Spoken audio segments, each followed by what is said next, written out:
नमस्ते श्रोताओं, आप सुन रहे हैं एआई न्यूज़ नेक्सस, जहां हम हर दिन आपको विश्व की सबसे बड़ी खबरों से रूबरू कराते हैं। मैं हूं आपके डिजिटल होस्ट सारा और आज 19 जून 2025 है। आज हम बात करेंगे मध्य पूर्व में चल रहे इजराइल और ईरान के बीच युद्ध की, जो अब अपने 7वें दिन में है। ये युद्ध न केवल इन दोनों देशों के लिए बल्कि पूरी दुनिया के लिए एक गंभीर स्थिति पैदा कर रहा है। तो चलिए बिना देरी के शुरू करते हैं आज का अपडेट। सबसे पहले बात करते हैं आज की सबसे बड़ी खबरों की। इजराइल और ईरान के बीच हवाई हमले लगातार जारी हैं।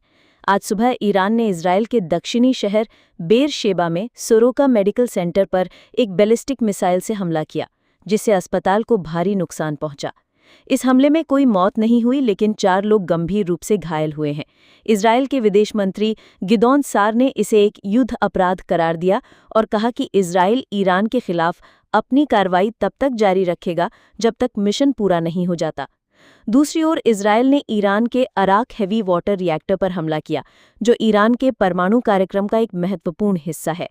इजराइल ने हमले से पहले वहां के नागरिकों को क्षेत्र खाली करने की चेतावनी दी थी। ईरान ने इस हमले की निंदा की और दावा किया कि उसने इजराइल के ड्रोन्स को इस वाहन में मार गिराया। ईरान की इस्लामिक रेवोल्यूशनरी गार्ड कॉर्प्स ने कहा कि उसने इजराइल पर सेट्जिल मिसाइलों का इस्तेमाल किया, जो लंबी दूरी की मिसाइलें हैं। हालांकि इजराइल का दावा है कि उसके आयरन डोम डिफेंस सिस्टम ने कई मिसाइलों को हवा में ही नष्ट कर दिया। ये युद्ध अब केवल सैन्य ठिकानों तक सीमित नहीं रहा। दोनों देश नागरिक और महत्वपूर्ण बुनियादी ढांचों को निशाना बना रहे हैं, जिससे स्थिति और गंभीर हो गई है। इस युद्ध में नेताओं की बयानबाजी भी तनाव को बढ़ा रही है। इजराइल के रक्षा मंत्री योआव काट्स ने ईरान के सुप्रीम लीडर आयतुल्ला अली खामेनेही को आधुनिक हिटलर कहा और उनकी हटाने को युद्ध का एक लक्ष्य बताया। दूसरी ओर खामेनेही ने अपने पहले टीवी संबोधन में कहा कि ईरान किसी के सामने आत्मसमर्पण नहीं करेगा और अगर अमेरिका ने हस्तक्षेप किया तो उसे अपरणीय नुकसान उठाना पड़ेगा। अमेरिका की भूमिका अभी अस्पष्ट है। राष्ट्रपति डोनाल्ड ट्रंप ने कहा कि वो अभी भी विकल्पों पर विचार कर रहे हैं।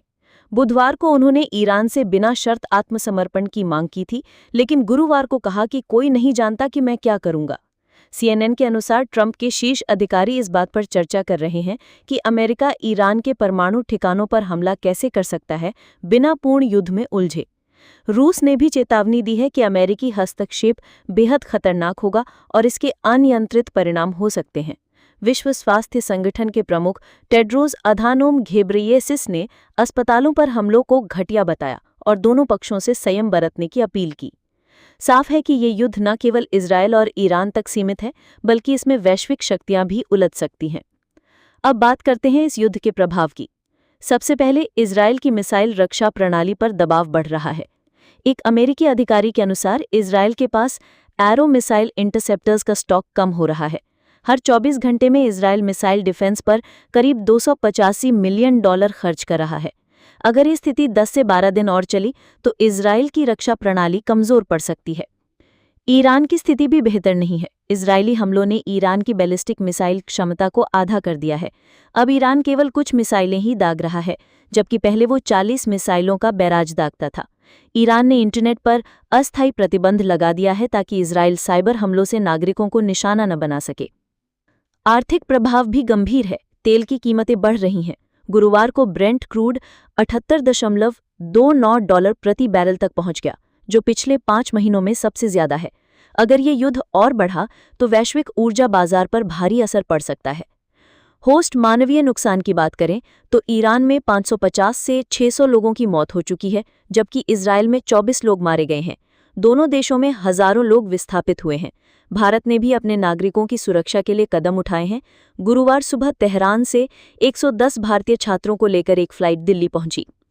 होस्ट भविष्य की बात करें तो इस युद्ध का कोई तत्काल अंत नजर नहीं आ रहा है। इजराइल के प्रधानमंत्री बेंजामिन नेतन्याहू ने कहा है कि वो ईरान के परमाणु और मिसाइल प्रोग्राम को पूरी तरह खत्म करना चाहते हैं, लेकिन ईरान ने भी चेतावनी दी है कि वो और बड़े हमले कर सकता है। विश्लेषकों का मानना है कि अगर अमेरिका इस युद्ध में शामिल हुआ तो ये क्षेत्रीय युद्ध में बदल सकता है। श्रोताओं, ये युद्ध एक ऐसी आग है जो पूरे मध्य पूर्व को अपनी चपेट में ले सकती है।